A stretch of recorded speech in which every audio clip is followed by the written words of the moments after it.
Hello everyone. Today we will discuss internal control and auditor. आज हम आंतरिक नियंत्रण और अंकेक्षक को समझेंगे। देखिए, ऑडिटर को संस्था की आंतरिक नियंत्रण प्रणाली का प्रयोग करने से पहले उसकी कार्यक्षमता की जांच अवश्य कर लेनी चाहिए। इसके लिए उसे संस्था का संगठन चार्ट, निष्पादन के नियम, कार्य वितरण की योजना, भौतिक व्यवस्था, आय का पूर्ण रूप से अध्ययन करना चाहिए। आंतरिक नियंत्रण प्रणाली का अध्ययन करते समय अंकेक्षक को कुछ बातों का ध्यान रखना होता है। अंकेक्षक को निर्माणी, व्यापारिक एवं प्रशासकीय क्रियाओं का अध्ययन करना चाहिए। अंकेक्षक को माल, सामग्री व रोकड़ के आने जाने के नेचर का अच्छी प्रकार से अध्ययन करना चाहिए। अंकेक्षक को बुक कीपिंग और अकाउंटिंग की जो मेथड्स हैं उनका अध्ययन करना चाहिए। इस मामले में कैश, मटेरियल और अन्य जो संपत्ति हैं उसकी संस्था में प्राप्ति की व्यवस्था की जांच करनी चाहिए। रोकड़ के भुगतान की ओर उसको विशेष ध्यान देना चाहिए। उसे इसके साथ ये भी देखना चाहिए कि बिना परचेज के ही कोई भुगतान तो नहीं कर दिया गया है, कोई पेमेंट तो नहीं कर दिया गया है। पुस्तकों की एंट्री के रेफरेंस में इंटरनल कंट्रोल की व्यवस्था की जांच करनी चाहिए। विभिन्न व्यक्तियों के या संस्थाओं के खातों के शेष को एकल खातों से मैच कर लेना चाहिए। लेखों के प्रतिनिधि मदों के चयन के द्वारा आंतरिक नियंत्रण प्रणाली की जांच करनी चाहिए। फिर क्रियात्मक परीक्षण के प्रयोग में अशुद्धि के कारण और उसका स्वभाव क्या नेचर है उसका पता करके हमें ये देखना चाहिए कि खाते कहाँ तक व्यापार की सही एवं ठीक परिस्थिति के परिचायक है। मतलब वो व्यापार की सही और ठीक स्थिति दिखा पा रहे हैं, नहीं दिखा पा रहे हैं। आंतरिक नियंत्रण की संपूर्ण व्यवस्था अंकेक्षण के कार्यभार को तो कम कर सकती है, लेकिन उसकी रेस्पॉन्सिबिलिटी को कम नहीं कर सकती है। ऑडिटर किस सीमा तक आंतरिक नियंत्रण प्रणाली पर निर्भर रहे, ये व्यवसाय विशेष की परिस्थितियों तथा व्यवसाय की प्रकृति पर निर्भर करता है। अब हम देखेंगे difference between internal control and internal check. आंतरिक नियंत्रण एवं आंतरिक निरीक्षण में अंतर। तो अगर हम आंतरिक नियंत्रण की बात करें तो आंतरिक नियंत्रण का अर्थ होता है प्रत्येक क्रिया निर्धारित योजनाओं, निर्गमित आदेशों एवं पूर्व निश्चित सिद्धांतों के अनुसार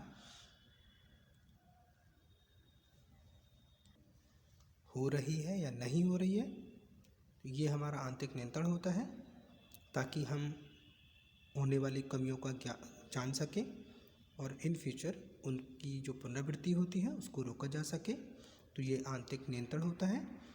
जबकि आंतरिक निरीक्षण की बात करें तो एक ऐसी व्यवस्था होती है जिसके अंतर्गत लेन देन करने तथा उनका लेखा बहियों में प्रविष्ट करने से संबंधित कार्य को संस्था के विभिन्न कर्मचारियों में इस प्रकार वितरित करना है कि प्रत्येक कर्मचारी द्वारा किया गया कार्य ऑटोमेटिक ही अन्य कर्मचारी द्वारा जांचा जाए। तो ये अंतर था इनके मीनिंग का। अब हम देखते हैं इसके स्कोप, इसके क्षेत्र के बारे में।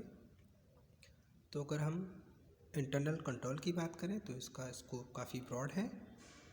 इसमें आंतरिक अंकेक्षण तथा अन्य सभी प्रकार के नियंत्रण शामिल करते हैं, जबकि आंतरिक निरीक्षण का क्षेत्र संकुचित होता है। इसमें केवल आंतरिक वित्तीय नियंत्रण को ही शामिल करते हैं। उद्देश्य की बात करें तो आंतरिक नियंत्रण में संस्था व उसके विभागों में निर्धारित लक्ष्यों के लिए अपनाई गई योजनाएं निर्धारित विधियों के अनुसार क्रियान्वित हो रही हैं या नहीं, ये ज्ञात करने के लिए अधीनस्थों के कार्यों की देखरेख करके उसमें आवश्यकता अनुसार संशोधन करना ही इसका मेन पर्पस होता है। जबकि आंतरिक निरीक्षण की बात करें तो आंतरिक निरीक्षण का उद्देश्य लेखा प्रणाली को प्रभावशाली बनाना एवं त्रुटियों और कपटों की संभावनाओं को कम से कम करना, और यदि कोई एरर या फ्रॉड हो जाए तो उसका शीघ्र पता लगाना होता है। अगर हम मेथड की बात करें तो आंतरिक नियंत्रण में अनेक प्रकार के बजट बनाकर संस्था की वित्तीय तथा प्रबंधकीय प्रणाली को नियंत्रित किया जाता है। जबकि आंतरिक निरीक्षण में कर्मचारियों में कार्य का डिस्ट्रीब्यूशन इस प्रकार किया जाता है कि एक कर्मचारी का कार्य दूसरे कर्मचारी द्वारा सरलतापूर्वक जांचा जा सके। पार्ट की बात करें तो आंतरिक नियंत्रण आंतरिक निरीक्षण का पार्ट नहीं है, जबकि आंतरिक अंकेक्षण आंतरिक नियंत्रण का एक पार्ट है। समय की बात करें तो आंतरिक नियंत्रण कभी भी तथा किसी भी क्रिया पर अप्लाई किया जा सकता है। इसका टाइम ड्यूरेशन निर्धारित नहीं होता, जबकि आंतरिक निरीक्षण की जो टाइम ड्यूरेशन होता है वो पहले से निर्धारित होती है। ये कार्य के स्टार्टिंग से लास्ट तक कंटिन्यू चलती रहती है। रिलेशन की बात करें तो आंतरिक नियंत्रण किसी उपक्रम या उनके अलग अलग विभागों के समस्त कार्यों के लिए अलग अलग रूप से फॉलो की जाती है, जबकि आंतरिक निरीक्षण केवल वित्तीय विभाग में किसी भी प्रकार के लेन देन करने एवं उसकी प्रविष्टि करने के लिए कर्मचारियों पर लागू किया जाता है। इस प्रकार आंतरिक नियंत्रण में ये देखना कि प्रत्येक क्रिया निर्धारित योजनाओं, निर्गमित आदेशों एवं पूर्व निश्चित सिद्धांतों के अनुसार हो रही है या नहीं हो रही है, ये हमारा आंतरिक नियंत्रण होता है। और एक ऐसी व्यवस्था जिसके अंतर्गत लेन देन करने व उनका लेखा भाइयों के प्रविष्टि करने से संबंधित कार्य को संस्था के विभिन्न कर्मचारियों में इस प्रकार डिस्ट्रीब्यूट करना ताकि प्रत्येक कर्मचारी द्वारा किए कार्य की जांच अन्य कर्मचारी से ऑटोमेटिक हो जाए, यह हमारा आंतरिक निरीक्षण होता है। इस प्रकार हमने देखा कि आंतरिक नियंत्रण का मतलब प्रबंधन द्वारा व्यापार चलाने के लिए स्थापित वित्तीय एवं अन्य नियंत्रण की संपूर्ण प्रणाली से है, जिसमें आंतरिक निरीक्षण, आंतरिक अंकेक्षण तथा आंतरिक नियंत्रण के तरीके शामिल होते हैं।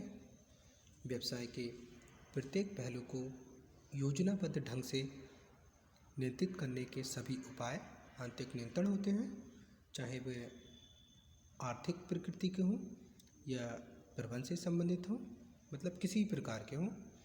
इसके अंतर्गत हम आंतरिक निरीक्षण, आंतरिक अंकेक्षण और विभिन्न प्रकार के नियंत्रणों को शामिल करते हैं, जिससे छल कपट या कोई गड़बड़ी या धोखाधड़ी हो उसको कम से कम किया जा सके।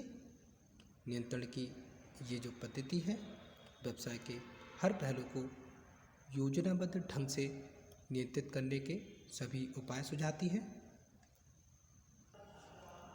जो प्रबंधन के द्वारा कंपनी के कार्यकलापों को सुचारू रूप से चलाने के लिए, संपत्तियों की सुरक्षा के लिए, यथासंभव उसके लेखों को विश्वासपूर्ण बनाने के लिए तथा सही बनाने के लिए प्रयोग किए जाते हैं, जिसमें संस्था के विभिन्न कर्मचारियों में कार्य का विभाजन होना चाहिए, कर्मचारियों के कार्य की विधि का स्पष्टीकरण होना चाहिए, संस्था के विभिन्न विभागों के आपसी संबंधों का स्पष्टीकरण होना चाहिए, संस्था का क्या संगठनात्मक स्वरूप है उसका प्रॉपर स्पष्टीकरण होना चाहिए, संस्था की क्या कार्य योजना है, उसकी क्या नीतियाँ हैं, उसका स्पष्टीकरण होना चाहिए।